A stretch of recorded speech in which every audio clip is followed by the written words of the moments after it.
Assalamualaikum warahmatullahi wabarakatuh. Perkenalkan, nama saya Muhammad Alif Nusron. NIM saya 1410201029. Saya dari Universitas Muhammadiyah Sidoarjo. Saya akan menjawab pertanyaan konflik vertikal dan konflik horizontal. Konflik vertikal adalah konflik yang terjadi antara individu atau kelompok yang memiliki kekuasaan, kewenangan, dan status sosial yang berbeda. Konflik vertikal, menurut analisa saya, konflik vertikal itu merupakan konflik antara seseorang di mana salah satu derajatnya lebih tinggi. Contoh, antara pegawai dan manajer, antara ibu dan anak. Misalnya, konflik pegawai dengan atasannya. Pegawai sudah bekerja keras selama berbulan-bulan untuk memenuhi kebutuhan sehari-hari. Tidak tahunya gaji tiap bulannya ditunda-tunda sampai berbulan-bulan lamanya. Akhirnya terjadi demo menuntut gaji tiap bulan segera dibayar. Yang kedua, konflik antara ibu dan anak. Pada waktu daftar ulang, kenaikan kelas, anak dikasih uang sama orang tuanya buat bayar sekolah. Kemudian anak ini tidak melakukan daftar ulang, malah uangnya dibuat jajan, dibuat karaoke, nongkrong sama teman-temannya. Bukan dibuat daftar ulang, malah dibuat foya-foya. Selanjutnya, konflik horizontal.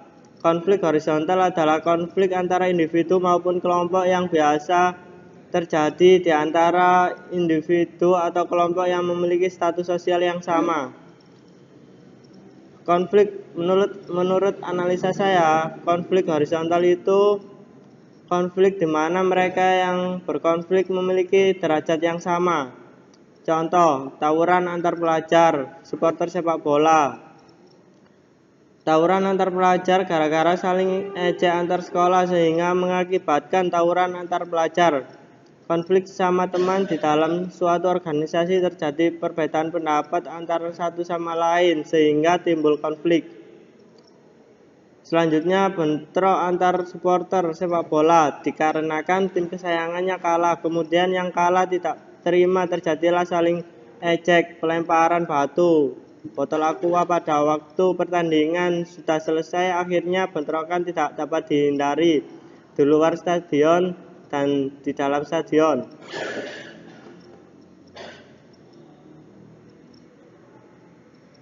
Konflik atau pertentangan di dalam keragaman dan kesetaraan terjadi atas dua fase, yaitu fase disharmoni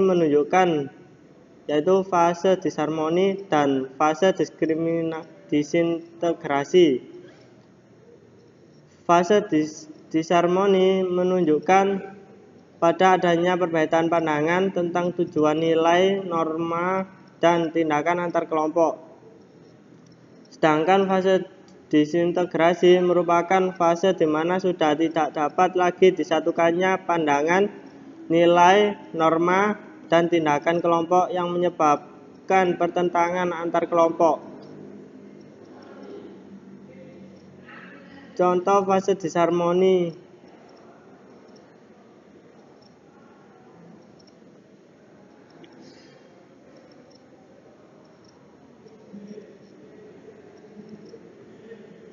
Suku bangsa yang menempati wilayah Indonesia dari Sabang sampai Merauke sangat beragam, sedangkan perbedaan ras muncul karena adanya perkumpulan besar manusia yang memiliki ciri-ciri biologis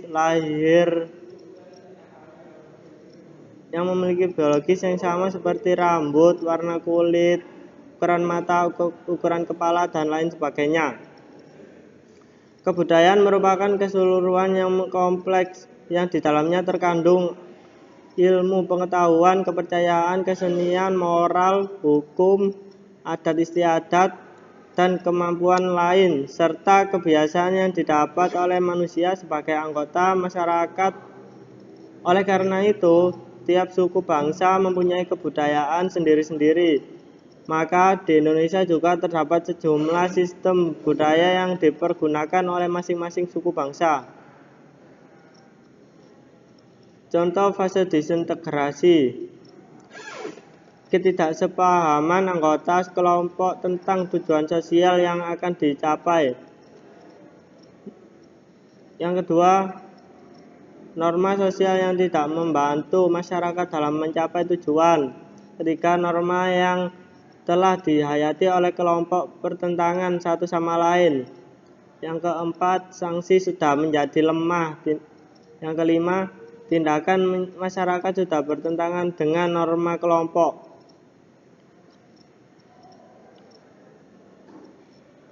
Pemicu munculnya disharmonisasi yang menghasilkan disintegrasi. Oleh karena itu, yang dibutuhkan adalah adanya keadaan untuk menghargai, menghormati, serta menegakkan prinsip kesetaraan antar individu atau kelompok lainnya. Kesetaraan atau kesederajatan merupakan suatu sikap untuk mengakui adanya persamaan derajat, hak dan kewajiban sebagai sesama manusia. Hal yang dapat memicu terjadinya kesetaraan adalah karena adanya persamaan derajat dilihat dari agama, suku bangsa, dan golongan.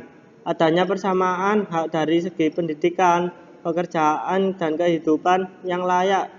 Adanya persamaan kewajiban sebagai hamba Tuhan, individu, dan masyarakat.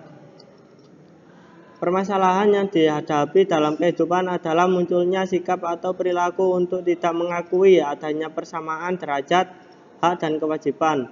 Sikap tersebut akan muncul tindakan-tindakan seperti pelecehan, pengucilan, rasisme, dan lain sebagainya. Diskriminasi juga merupakan masalah utama yang menghambat terwujudnya kesetaraan. Upaya yang dilakukan untuk mewujudkan kesetaraan adalah dengan menghapus praktik-praktik diskriminasi di setiap rumah kehidupan manusia, penerapan hukum yang adil melalui perbaikan sistem hukum yang profesional, bersih, dan berwibawa, membangun pola komunikasi untuk meningkatkan keterbukaan, kedewasaan sikap, dan kesadaran terhadap adanya keragaman juga merupakan upaya untuk mewujudkan kesetaraan. Demikian yang bisa saya jawab. Kurang lebihnya saya mohon maaf. Assalamualaikum warahmatullahi wabarakatuh.